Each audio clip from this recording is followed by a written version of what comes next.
Hello everyone and welcome back to the Hammered Corner. In today's video, I have a £4,500 hammered coin bundle that has completely made my year.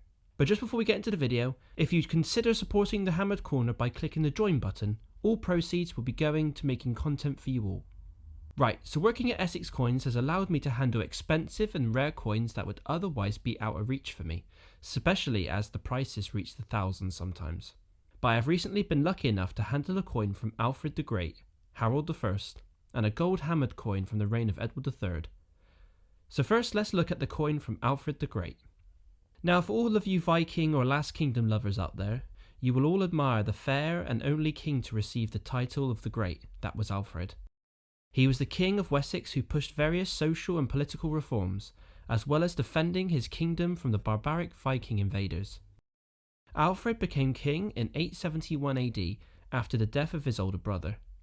He was a strong believer in good education and fair and just laws, so he had all of his manuscripts transcribed from Latin to English. This was and has always been the top coin that I'd like to own one day, and I even said so at the beginning of the year. So when Alan told me he was sending me one through the post, it felt as though all of my Christmases came at once. The silver penny was the only denomination circulating at the time, and the obverse displays Alfred Rex, or King Alfred. These pennies are divided into two distinctive types. First we have the non-portrait issue like this one, where we have the legends both sides, the king's name on the obverse and the money on the reverse. Such a basic yet beautiful and intricate design, and boy it didn't disappoint. I have a couple of later Anglo-Saxon coins from the reign of Ethelred II, Edward the Confessor and King Canute, but there is a great distinction in size and feel that makes these that much more special, and of course comes with a price tag of between £2,000 to £3,000. We then have his much loved and desired portrait issue that hammers anywhere from £12,000 plus. This beautifully toned two-line type coin was a dream come true, and it's a real pleasure to show you all today. Secondly, we have a silver penny minted during the 5-year reign of Harold I. Harold was the illegitimate son of King Canute and was appointed regent on behalf of his brother Arthur Canute.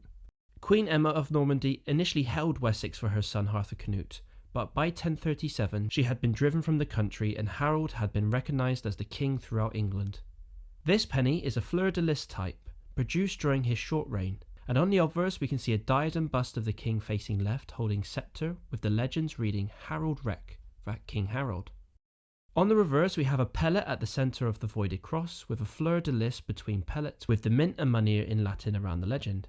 There wasn't a lot of variation in the portraiture during these years, but these large flanged Saxon pennies never failed to amaze me. And finally we have the gold half noble from the reign of Edward III. Now we all love seeing a bit of the yellow stuff, especially as they come with fantastic designs we don't often see because of their price and rarity compared to those on their silver counterparts. These were the first of the gold series to be produced in large quantity during Edward III's second coinage between the years 1344 and 1346. And as the price of gold and silver fluctuated across the continent during the 14th and 15th century, the weight of the gold half noble changed to suit, to help keep the coin's worth. For example, the full noble was introduced in the second coinage at a weight of 138.5 grains or 9 grams. And by the fourth coinage it was produced lighter at 120 grains or 7.8 grams. There were many occasions across the years where coins were hoarded and sent abroad because of the price of silver and gold vastly outweighed the coin's value, so they needed to make sure that they were in upkeep with the precious metal costs at the time.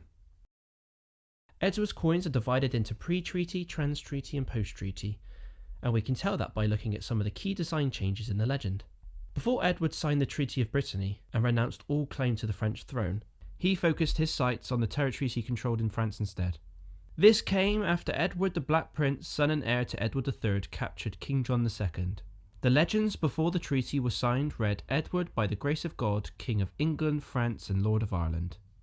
But when Edward signed his kingship away, the politics meant that a new legend was implemented, reading Edward by the grace of God, King of England, Lord of Ireland and Aquitaine. Then, when this treaty was subsequently broken, the post-treaty legend was abbreviated to Edward by the grace of God, King of England and France, Lord of Ireland and Aquitaine.